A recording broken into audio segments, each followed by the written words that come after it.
அதிமுக பாஜக கூட்டணியில் தொகுதி பங்கீடு தற்போது 3 கட்சிகளுக்கு இறுதி செய்யப்பட்டிருக்கக்கூடிய நிலையில் கட்சித் தலைவர்கள் தொடர்ந்து செய்தியாளர்களை சந்தித்த அந்த காட்சிகளை பார்த்தோம். அமமுக பொதுச் செயலாளர் டிடிவி தினகரன் நியூஸ் 8 தமிழ்நாடு கழித்த பிரத்யேக பேட்டியில் பல்வேறு தகவல்களை பகிர்ந்து கொண்டிருக்கிறார். தற்போது பாமக தலைவர் அன்புமணி ராமதாஸ் செய்தியாளர்களை சந்தித்த காட்சிகளையும் பார்த்தோம். கூடுதல் விவரங்களோடு இணைகிறார் சிறப்பு செய்தியாளர் சுபாஷ். சுபாஷ், தற்போது மற்ற கட்சிகளுக்கான இடங்கள் அப்படிங்கிறதுல என்ன தகவல் கிடைத்திருக்கிறது? அதாவது இந்த கூட்டணி இன்று உறுதியாகி தொகுதி பங்கீடு இறுதியாக வெண்பட்டிருக்கிறது. அதன்படி பாரதிய ஜனதா கட்சிக்கு 27 இடங்கள் ஒதுக்கப்பட்டிருக்கிறது. அதன் பின்னராக அம்மா மக்கள் முன்னேற்ற கழகத்திற்கு 11 இடங்களும், பாட்டாளி மக்கள் கட்சி அன்புமணி ராமதாஸுக்கு 18 இடங்களும் ஒதுக்கப்பட்டு இந்த தொகுதி பங்கீடானது அதிகாரப்பூர்வமாக இறுதி செய்யப்பட்டு அறிவிக்கப்பட்டிருக்கிறது. அடுத்தபடியாக நமக்கு கிடைத்திருக்கக்கூடிய தகவலின்படி ஏறத்தாழ 170 இடங்கள் 170 பிளேஸ் அதிமுக இரட்டை இலை சின்னத்தில் போட்டியிடும் என்று தெரிந்திருக்கு. அதே போல அதற்கான விளக்கத்தையும் இன்று கொடுத்துவிட்டார். நாம் எழுப்பிய கேள்விக்கு அதிமுக தனிப்பெரும்பான்மையுடன் ஆட்சி அமைக்கும் என்பதை மீண்டும் உறுதியாக சொல்லியிருக்கிறார் அதிமுக பொதுச் செயலாளர் எடப்பாடி பழனிசாமி. அப்படிப்பட்ட சூழ்நிலையில்தான் இப்போது அவங்களுடைய கூட்டணி கட்சிகளாக இருக்கக்கூடிய தமிழ் மாநில காங்கிரசுக்கு 3 இடம் ஒதுக்குவதற்கான வாய்ப்பு இருக்கிறது.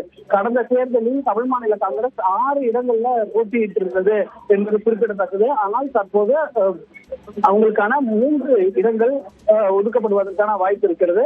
அதே போல ஐஜேகே கட்சிக்கு 2 இடங்கள் ஒதுக்குவதற்கான வாய்ப்பு இருக்கிறது. அதுவும் இன்றைய தினத்தில் உறுதியாக வரும் என்று எதிர்பார்க்கப்படுகிறது.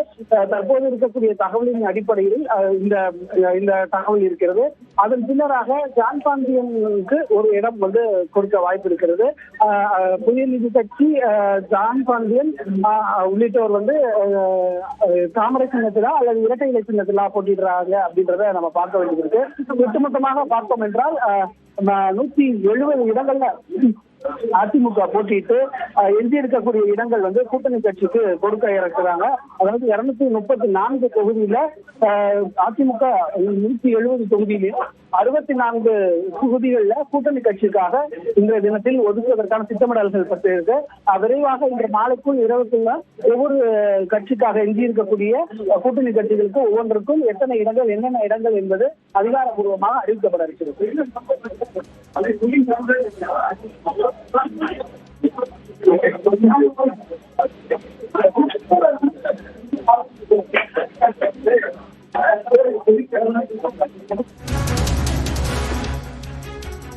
தேசிய ஜனநாயக கூட்டணியில் தற்போது இடங்கள் இறுதி செய்யப்பட்டிருக்கக்கூடிய பாஜக, பாமக, அமமுகவை தவிர்த்து எஞ்சியிருக்கக்கூடிய கட்சிகளுக்கு இந்த இடங்கள் ஒதுக்கப்படுவதற்கான வாய்ப்பு இருப்பதாக தகவல் வெளியாகி இருக்கிறது.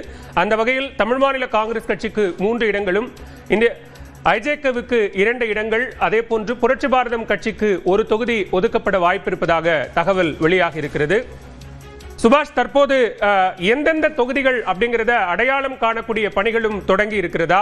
ஏன்னா இப்ப 3 பிரதான கட்சிகளுக்கான தொகுதி பங்கீடு இறுதி செய்யப்பட்டிருக்கிறது. மற்ற கட்சிகளுக்கும் இன்றிரவே தொகுதி பங்கீடு இறுதி செய்யப்படும் அப்படிங்கிற பட்சத்துல போட்டியிடக்கூடிய தொகுதிகள் அடையாளம் காணப்பட்டிருக்கா? நிச்சயமாக போட்டியிடக்கூடிய தொகுதிகள் பெருவாரியாக அடையாளம் காணப்பட்ட பிறகுதான் இந்த எண்ணிக்கைகள் ஒப்பந்தங்கள் சமரசமாகி அதுல கையெழுத்தாக இருக்கிறது. இன்று இருக்கிறதுக்கான வாய்ப்பு என்னென்ன தொகுதிகள்ன்றது எண்ணிக்கையை முதலில் இறுதி செய்து எல்லா கூட்டணி கட்சிக்கும் அதை முடிச்சிடணும் அப்படின்றதுல உறுதியாக இருக்கிறாங்க. அதன் அடிப்படையில நமக்கு இருக்கக்கூடிய தகவலின் அடிப்படையில் அடுத்த கட்டமாக அவங்க தொகுதி எண்ணிக்கை இறுதி செஞ்சிருக்காங்க. எவ்வளவு தொகுதின்றதையும் அவங்க இறுதி செஞ்சதுனாலதான் இந்த தொகுதி எந்த சொல்லியிருக்காங்க சொல்றாங்க.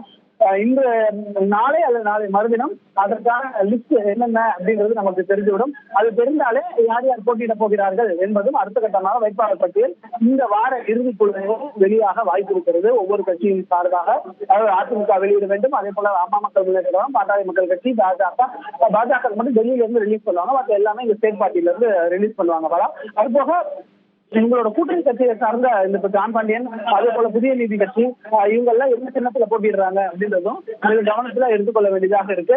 அவங்க என்ன சொல்றாங்கன்றத நம்ம பொறுத்திருந்து பார்க்க வேண்டியது இருக்கு. அவங்களுக்கான ஒதுக்கீடு செஞ்ச பிறகு அவங்க என்ன சின்னத்துல போட்டியிட போறாங்க என்பதும் கவனத்தில் இருக்க வேண்டியிருக்கு. சுபாஷ், இதுல ஒரு முக்கியமான அம்சம், இன்றைய இந்த கூட்டத்தில் எல்லா கட்சி தலைவர்களும் கலந்து கொண்டிருக்கிறார்கள். தமிழ் மாநில காங்கிரஸ் கட்சியின் தலைவர் ஜி.கே. வாசன் ஏன் இந்த நிகழ்வுல பங்கேற்கல? தொகுதி பங்கீட்டில் இருக்கக்கூடிய அதிருப்தி ஏதேனும் காரணமாக இருக்கிறதா? இல்ல, அவர் காலையில பியூஷ் கோயலை சந்தித்து விட்டு வந்திருக்கிறார். அடுத்த கட்டமாக ஏன்னா கடந்த தேர்தல் 6 இடங்கள், இந்த தேர்தலில் 3 இடங்கள் அப்படின்றது அவங்களுக்கு பாதிக்கு பாதியா டைல்யூட் ஆகிற கண்டிஷன்ல இருக்காங்க. அது வருத்தத்தை கூட தெரிவித்திருக்கலாம். ஆனால் அது நேரடியாக அவங்க இதுவரை எங்கேயும் பதிவு செய்யவில்லை. தங்களுக்கான உரிய தொகுதியை கேட்டிருக்கிறோம், நல்ல முடிவு பியூஷ் கோயல் அவர்கள் எடுப்பார் என்றுதான் சொல்லிவிட்டு இந்த ஜி.கே. வாசன் அவரை சந்தித்து ஆலோசனை நடத்திய பிறகு பெற்றிருக்கிறார். அப்படி இருக்கக்கூடிய சூழ்நிலையில அடுத்த கட்டமாக அவங்களுக்கான எண்ணிக்கை எப்படி இருக்க போகிறது என்பதும் பார்க்க வேண்டியிருக்கிறது.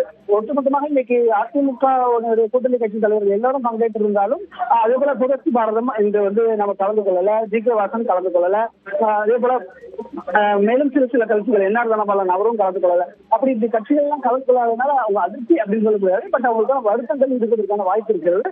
அது காலப்போக்கில் பேச்சுவார்த்தையின் அடிப்படையில் சரி செய்யப்பட்டு அவங்களுக்கான வாய்ப்பு அடுத்தடுத்த தேர்தல்கள், உள்ளாட்சி தேர்தல் எல்லாம் வர இருக்கு. அப்பெல்லாம் அவங்களுக்கான வாய்ப்புகள் கொடுக்கப்படும் என்று அடிப்படை, அதாவது காமன் மினிமம் ப்ரோக்ராமின் அடிப்படையில அவங்க சொல்லியிருக்காங்க.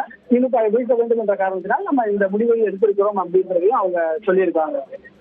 சுபாஷ், இப்ப இந்த 1 to 3 இடங்கள் அல்லது அதிகபட்சமாக 2 தொகுதிகள், ஒரு தொகுதி 2 தொகுதிகள் ஒதுக்கப்படக்கூடிய கட்சிகள் போட்டியிடுவது இரட்டை இலை சின்னத்திலா அல்லது தாமரையிலா அப்படிங்கிற அந்த குழப்பம் தான் தற்போது இந்த தொகுதி பங்கீடு இன்னும் முடிவுக்கு வராததற்கான காரணம்னு பார்க்கலாமா?